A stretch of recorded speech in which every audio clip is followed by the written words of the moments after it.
See, instinct is a survival process. There is a natural instinct to preserve yourself, which might have gotten weak living in artificial circumstances. But if you go back and again live in nature, within a short span of time, you will see there's a different level of instinct in you. So, instinct is a different aspect. Intuition is a different aspect. Instinct is a certain dimension of physical perception. Intuition is not perception. Intuition is just a different dimension of computing. Same information, logically 1, 2, 3, 4, 5 steps, intuition, talk 1 step. That's all it is. So how to develop intuition? There are various methods. The Shambhavi Mahamudra that you do definitely enhances one's intuition, but don't try to consciously enhance that because you will go about doing guesswork. Guesswork is not intuition. Intuition means you just know, clearly know, that you can bank your life on it. Guesswork will lead you to lot of confusion. Oh, I have a gut feeling. There are some people, always their gut is saying something because of bad food, I think. So, there are specific methods to develop intuitiveness. There are certain systems of yoga which are totally left-oriented. Here, the yoga that you learn with me in a program like this, we want to bring a balance between the right and left because you want to live a normal life. There are certain systems of yoga where they're not interested in what you call as normal life. Their only orientation is to develop intuition and see life in a certain way. What they do is they take beeswax and close off the right nostril. 12 years, one solar cycle, 12.25 years, they block off the right nostril and you will see the logical mind will almost die. You will have no thought process, but you just simply know things like a cobra. See, if you ever handle snakes? No. If you handle a snake, especially a cobra, it is so perceptive.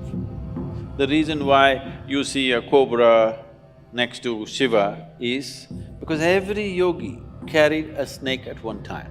Just yesterday somebody was reminding me that in the Middle Eastern culture, particularly the Christian mysticism, they show people carrying a snake-like stick because they couldn't get cobras in Middle East. They created a stick or they found a natural stick which looks like a cobra and they tried to use it. You see Moses carrying a snake-like stick and in many other places. But in India, yogis always carried a live cobra.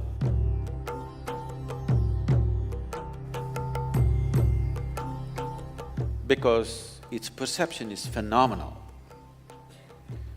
A cobra which is here in Chamundi Hill, if there is going to be an earthquake in California, not happening, it is going to be, nothing has started, no Richter scale is saying anything, but this cobra will already start behaving in a different way.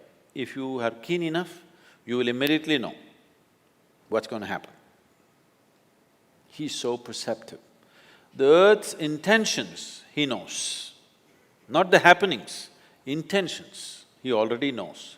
That's the reason why you see Shiva is carrying cobra here, a reptile, a crawly creature, he should have kept it down at least. He carries it here because Shiva is making a statement, you are as good as me. He has 3 eyes, everything possible he's seeing, but he is telling, the cobra is as good as me. If you worship me, you have to worship him because he's as good as me, he sees as much as I see.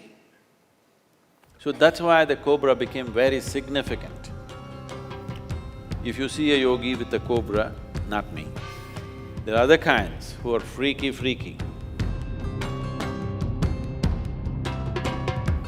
who'll have a cobra and who'll have green-colored glass bangles on their left hand. If you see them, if you look at his nostril, you will see he has beeswax sealing off his right nostril.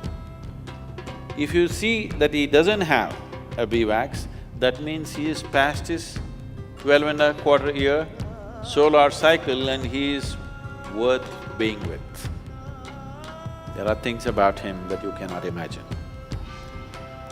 So, you cannot go that way. What you can do is, the simple practice of Shambhavi definitely opens up that dimension. But before you go into intuition, it's very important the logical dimension of your life is properly established. Otherwise, every fool who can't think straight will think he's intuitive. Yes, first establish the logical dimension of your life perfectly clear, then explore intuitiveness, it'll be fabulous. But without establishing logic, you try to walk into intuitiveness, you'll just go into a world of confusion.